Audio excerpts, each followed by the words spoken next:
దైవజనుడు ఆ పాట పాడిస్తూ ఉన్నప్పుడు నా హృదయం కదిలించబడింది. అన్ని పాత జ్ఞాపకాలు వచ్చాయి.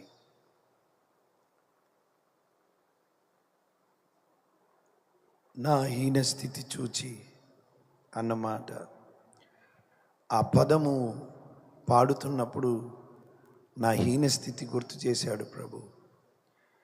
చాలామందికి తెలుసు, చాలా సంవత్సరాల కింద చెప్పాను, కానీ ఒక్క మాట చెప్పిపోతాను. ఈరోజున ఇక్కడ నిలబడి నేను వాక్యం బోధిస్తానని నా జన్మలో అనుకోలేదు, ఊహించలేదు, ఊహించడానికి కూడా ధైర్యం లేదు. నా ఇద్దరు తల్లిదండ్రులు కుష్టి వ్యాధితో బాధపడుతున్నటువంటి తల్లిదండ్రులు, లెప్రసీ పేషెంట్స్. మా అమ్మ నాన్న చేతులు ముడిపడిపోయినట్టుగా ఉన్నాయి. అటువంటి భయంకరమైన స్థితిలో, హీన స్థితిలో, వెలివేయబడినటువంటి స్థితిలో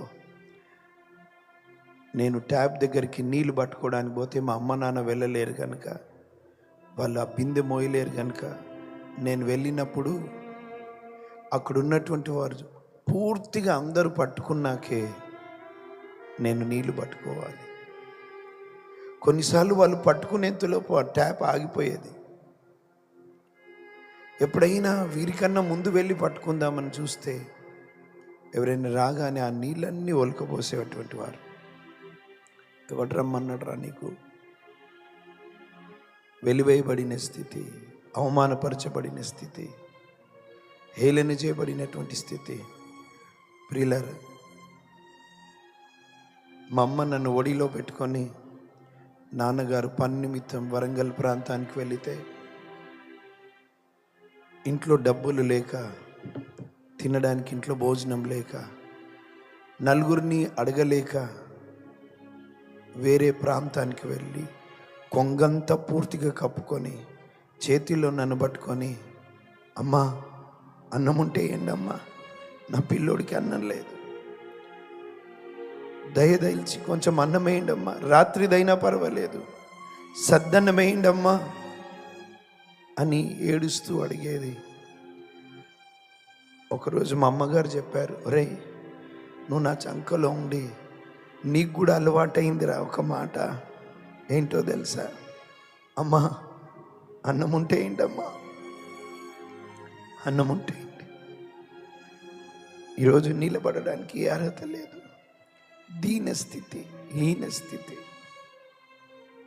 ప్రియులారా, అదే స్థితి నీది కదా. నాలాంటి విషయమే మీ జీవితంలో లేకపోవచ్చు, కానీ అందరము అతి భయంకరమైన స్థితిలో నుండి కదా ప్రభు లేపాడు.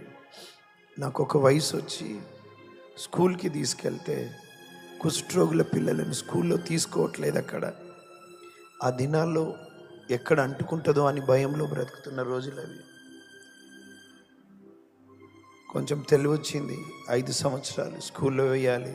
మా అమ్మ నాన్న ఒకరోజు పిలిచి, ఇద్దరు మంచిగా ఉన్నటువంటి వారిని పిలిచారు, బంధువులని పిలిచి అన్నమాట ఏంటో తెలుసా? ఒరే నిన్ను స్కూల్లో జాయిన్ చేయడానికి వీళ్ళు తీసుకెళ్తారు, స్కూల్లో మీ అమ్మ పేరు నాన్న పేరు ఏంటంటే మా పేరే చెప్పు, కానీ వీళ్ళని అమ్మ నాయనగా చూపెట్టరా, వీళ్ళే మీ అమ్మ నాన్న అని చెప్పు. నా తల్లిదండ్రులను కూడా తల్లిదండ్రులని చెప్పుకోలేని దుస్థితి. అక్కడ నుండి అండి వద్దనుకున్నాను దేవుణ్ణి. కోపం ఉండేది, నాకెందుకు ఇలా జరగాలి, నా జీవితం ఎందుకు ఇలా కావాలి, ఈ అవమానం ఏంటి, ఈ హేళన ఏంటి. అతి భయంకరమైన కోపం దేవుడి మీద ఉండేది. దేవుడు వద్దనుకున్నాను మాట్లాడుతున్నా, సేవకులు వస్తే తిట్టేవాడిని, కానీ దేవునికి మహిమ కలుగును గాక. వద్దనుకున్నా కూడా ఆయన వద్దనుకోలేదు. ఒరేయ్ నువ్వు నా ముద్దురా, నువ్వు నాకు ముద్దోడిరా. తన కృపచేత ప్రేమించి వెతికి రక్షించాడు. ఈరోజు నీ స్థితి ఏంటో తెలియదు. ఈరోజు మంచి స్థితిలో ఉన్నాం, కానీ ఒక్కసారి ఫ్లాష్ బ్యాక్ పోవాలి, వెనకకు పోతే ఎక్కడి నుండి లేపిండో అర్థమైతే ప్రియులారా, ఆ ఆరాధనలో నీ కన్నీలాగవు. ఆరాధన హృదయ లోతులోంచి వస్తుంది. ఒక్కసారి పాడదాం ఆ చరణం. వీలైతే మోకాళ్ళ మీదకి రండి. నా హీన స్థితి చూచి అందరూ మోకాళ్ళ మీద ఉందామా? పిల్లలు, నేను చెప్తున్నాను, దేవుని బలమైన సన్నిధి మన మధ్యలో ఉంది. పరిశుద్ధాత్మ దేవుడు మన మధ్యలో కదులుతున్నాడు. ఒక్కసారి ఫ్లాష్ బ్యాక్ పోతే ప్రియులారా, మన హృదయం కృతజ్ఞతతో నిండుతుంది. ఈరోజు మంచి బట్టలు, మనకి మంచి వస్త్రాలు, మంచి వాహనాలు ఉన్నాయి. ఒక్కసారి వెనుకకు పో. దేవుడు రక్షించకపోతే మన బ్రతికేమయ్యేది? ప్రభువు దర్శించకపోతే నాశనమై ఉండేవాళ్ళం కదా. ఉండేవారమో లేదో. ఈరోజు సేవకులమయ్యాము, ఈరోజు మంచి స్థితిలో ఉన్నాం, చదువుకున్నాం, ఇల్లుంది, అన్నుంది. ఒక్కసారి వెనుకకు పో, ఒక్కసారి వెనుకకు పో. ఎక్కడి నుండి లేపాడు ప్రభువు? మోకాళ్ళ మీద ఉండగలిగిన వారు మోకాలు, చేతులు ఎత్తుదా. ఎక్కడి నుండి లేపినవయ్యా నన్ను? నువ్వు నన్ను దర్శించకపోయింటే నేను నాశనమై ఉండేవాడిని కదా. నా హీన స్థితి చూచి అయ్యా, నా రక్షణ శృంగమై,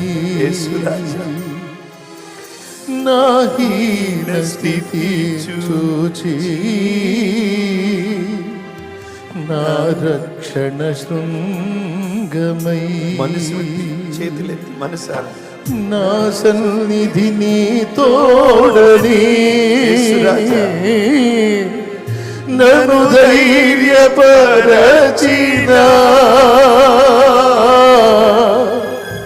నా సన్నిధిని తోడని నన్ను ధైర్యపరచిన నా నజరేయుడా, నా నజరేయుడా, స్తుతిగానమా నా యేసయ్యా. చప్పలు కొట్టి దేవునికి స్తోత్రం. ఒకసారి గట్టిగా స్తోత్రం చెల్లిద్దాం. స్తోత్రం నోరు తెరిచి చెప్పండి. హల్లెలూయా చెప్పండి. హల్లెలూయా. ఒక విడుదల కలగాలి నీ హృదయకాలం. హల్లెలూయా. నీ భారభరితమైన హృదయం అంతా యేసు నామమున కొట్టివేయబడి స్తుతి వస్త్రము చేత అలంకరించబడదుగా. కొట్టండి, కొట్టండి, కొట్టండి. స్తోత్రం నోరు తెరిచి మనసారా హల్లెలూయా అని చెప్పండి. స్తోత్రం ప్రభు అని చెప్పండి. హల్లెలూయా.